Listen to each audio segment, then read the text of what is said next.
Tapu me otua mafi o yo tauloto o Tonga. Tapu me tangata whenua o go nautol ai kerekereni. Tapu me kaunga motu me Pasifiki.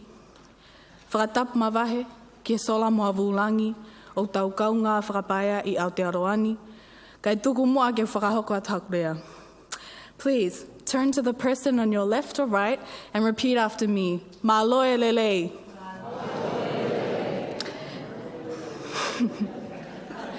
Malo. You have now greeted them in the language of my beautiful home. My name is Kalo Afeaki. I am a proud daughter of Tonga, from Tofua Tonga Tapu and Hatou Ha'apai, of Aotearoa, from Ngāti Kahungunu Te Wairoa, and from Northern Ireland and the United Kingdom. I was blessed to be raised in the Kingdom of Tonga, fondly called the Fo'ipiriote, or the period, because we are so small we are but a dot on the world map. We say in Tonga, si'ipe kai ha, we may be small, but we can accomplish great things. I'm here today on behalf of the Pacific Climate Warriors, which is a network of Pacific climate activists from across 15 Pacific Island nations, with 6 teams also in the US, Australia, and Aotearoa. We are young people who are fighting for climate change, not for climate change, for our island against climate change, even though we are the smallest contributors to this issue.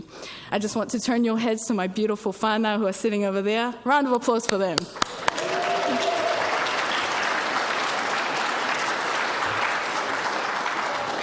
I think we can all agree we would not be here without the people who have brought us here, who have supported us to be here.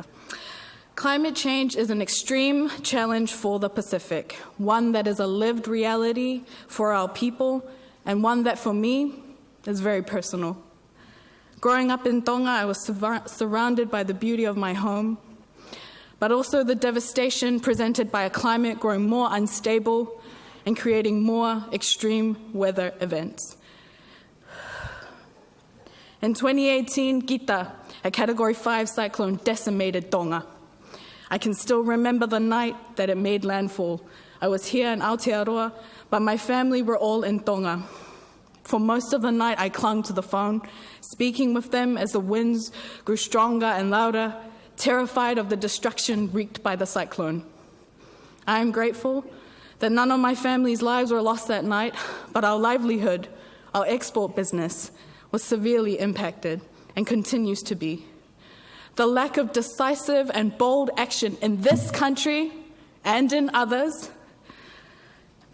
has meant that my family has had to crawl back on all fours from Cyclone Gita. We have had to make massive financial and emotional sacrifices that have impacted us all.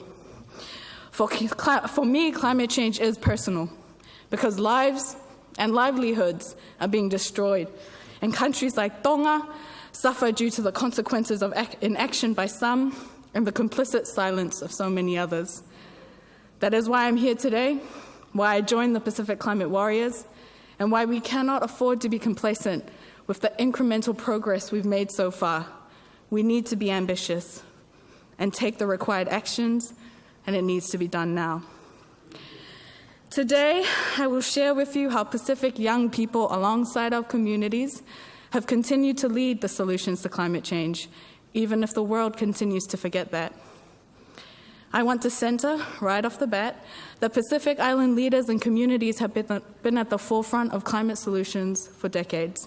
From Tokelau being the first 100% solar-powered country. Can we get applause for that, please?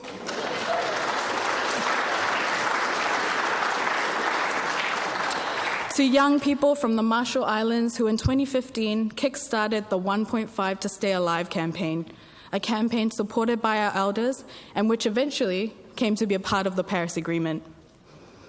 Our people are inherently sustainable, and a solution to climate change needs to center Pacific and Indigenous voices because we have always been stewards of our environment. Young Pacific people have also been at the forefront of pushing for climate solutions. Long before there was a Greta Thunberg, there was Brianna Fruin, who has been fighting for climate justice since she was 11 years old. She is now 22. A decade of her life has been spent fighting for the Pacific and imploring the world's leaders to act with the urgency to save our islands, and in turn, saving the world from climate change. Our young people have continued to step up and push for change. This is not new.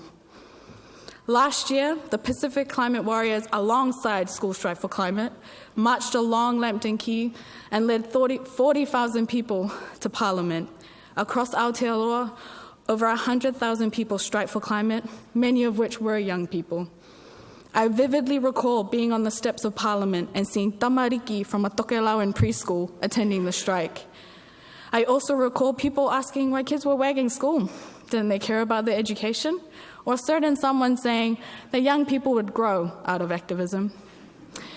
Our young people care so much about our future that they have had to sacrifice their learning to push for change, even to the point that our babies, literally preschoolers, have had to make a stand to ask for change.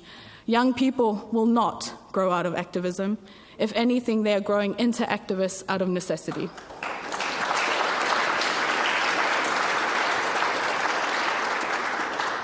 The question we should really be asking is, does it really take Pacific young people and many others sacrificing their learning so that our country's leaders act with the urgency that we need to save our homes? Last year's strike was a success because it was representative of the Aotearoa we are fighting for.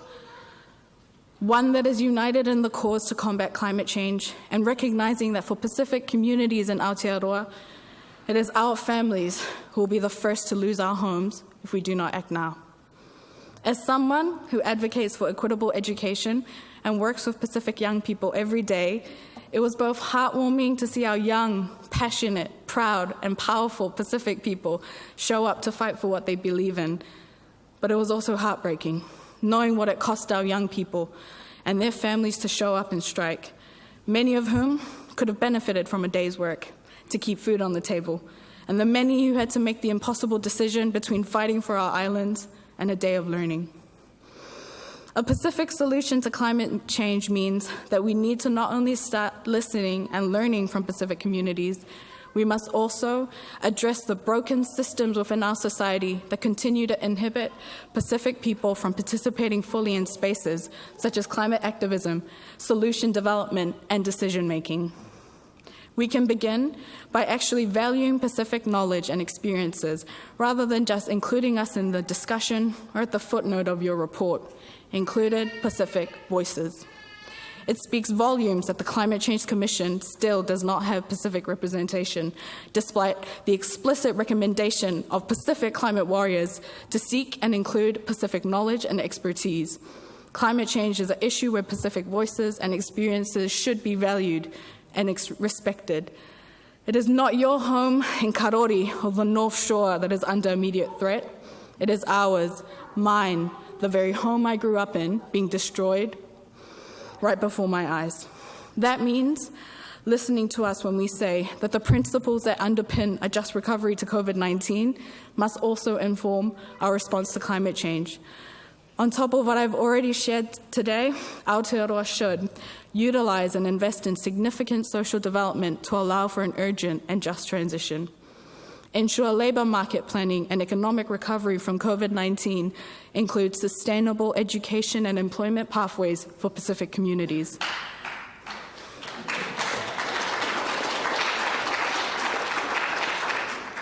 Reform the social welfare and health systems in Aotearoa to centre the needs of those most vulnerable to economic transition in light of the dual crises of COVID-19 and climate change. All these solutions recognise that those who are on the front line of the impacts must remain at the front line of solutions and decision-making. An alternative Aotearoa recognises that it is time to move beyond mere conversations and people patting themselves on the backs for simply including Pacific voices. An alternative Aotearoa is where people take out their pens and paper to take notes because the knowledge we have to offer is recognized as critical and valuable. The Pacific continues to lead globally as the moral voice on climate action, and while we are on the climate impact front lines, we are also at the forefront of climate solutions. We need to be looking to the Pacific, where entire societies like Tonga have been built on integrated, sustainable ways of living, which has enabled us to live in harmony with our whanua for thousands of years. Finally, let us look to young Pacific people, those who will inherit this rich heritage of stewardship, for the solutions that will carry us beyond this era of extractivism into one of shared prosperity and dignity for our communities.